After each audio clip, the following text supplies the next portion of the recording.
Amarillo by Morning, so beautiful. Hey there, this is Ruth Ruland with the fiddle tutorial on this classic intro. Amarillo by Morning was recorded by George Strait, written by Terry Stafford and Paul Fraser, and I believe Buddy Spiker played the fiddle on this track. Pause the video, make sure your fiddle's in tune, and then join me back here. Are you ready?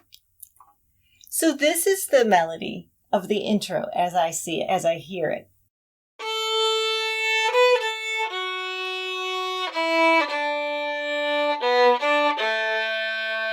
And there's a little bit of decoration. Let's do listen and repeat from the beginning.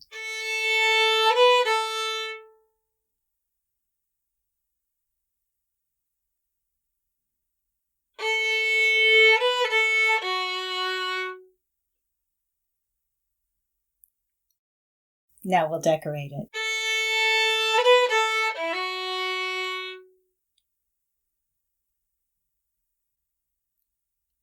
Very good.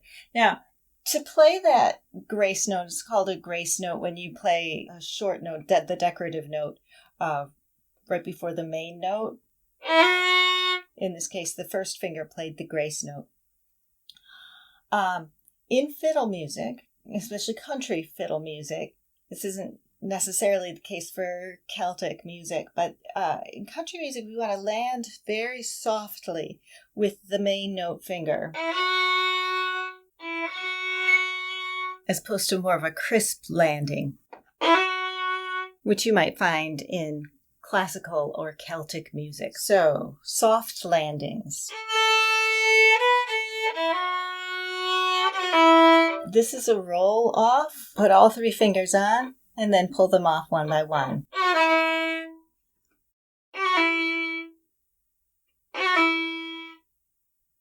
And again, we want everything soft and gentle.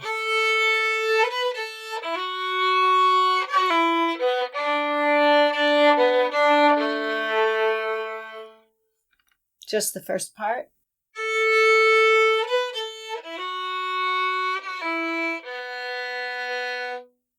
See if you can find that note.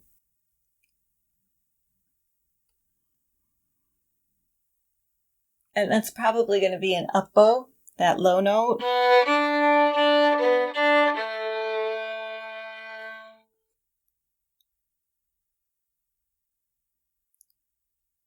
Now we have that run all the way up to the high A. And again, we want pretty soft landings on the pads of our finger more than on the tips. This isn't a crisp Disney whoosh opening or classical music or anything like that, where you would want crisp individual notes like the keys on a piano. This is just kind of an atmospheric, maybe the sun rising, instead of fireworks. So how do we practice it? You want to drum your fingers on the fingerboard. You want to isolate the strings, the string crossings. I'll do it slowly.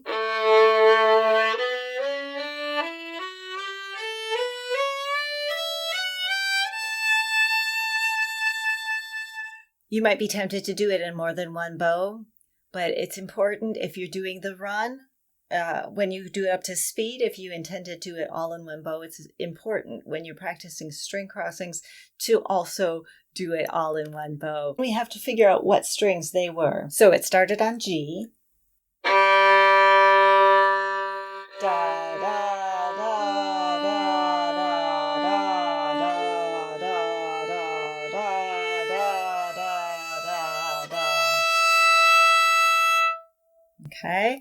And you just work out how many notes on each string and practice maybe with a metronome so that you can really feel where the string crossings are. And it seems silly.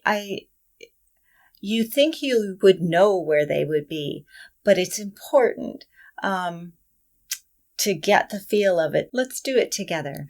There are 19 on the first note, and then the rest of them on the up bow run. Beat and ready, play.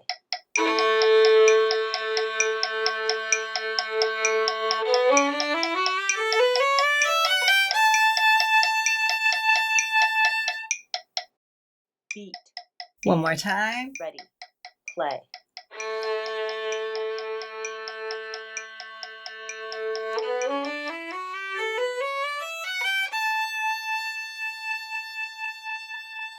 And you can go back and work on it some more. Now, if you're despairing of ever getting that up to speed, we can kind of stretch out the run, maybe not hold the first note so long, and we have this.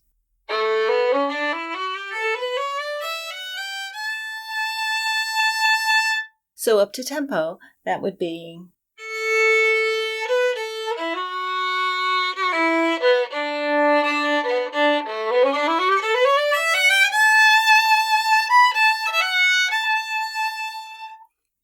still fast, but the other one is twice as fast. So take your pick. Now we have basically the same thing in the upper octave.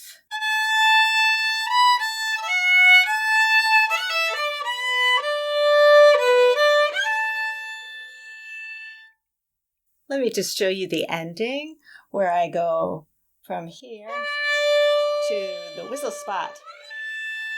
I just put my fourth finger lightly on the string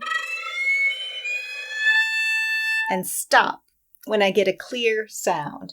I know where it is, but if you don't, you can go slowly at first. And it still sounds cool. What else do we have in here? This one.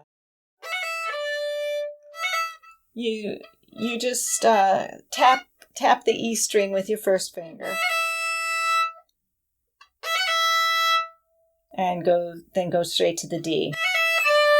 It's just another one of those soft landings. Here.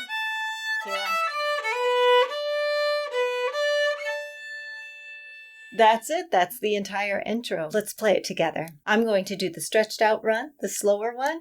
If you want to do the faster run, wait until after beat 3 to start moving, and then just cram all those notes in before the downbeat of the next bar. That's the way it is on the recording, so you can get it from the recording. 1, 2, 3, 4.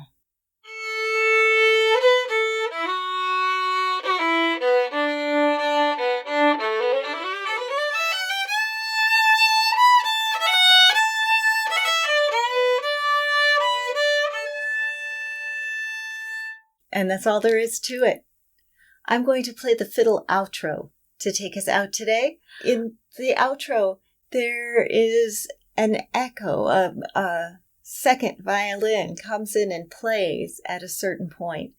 It is possible with a single violin. I'll show you how I do it. And if you want, you can see whether you can figure out my way or even a different way.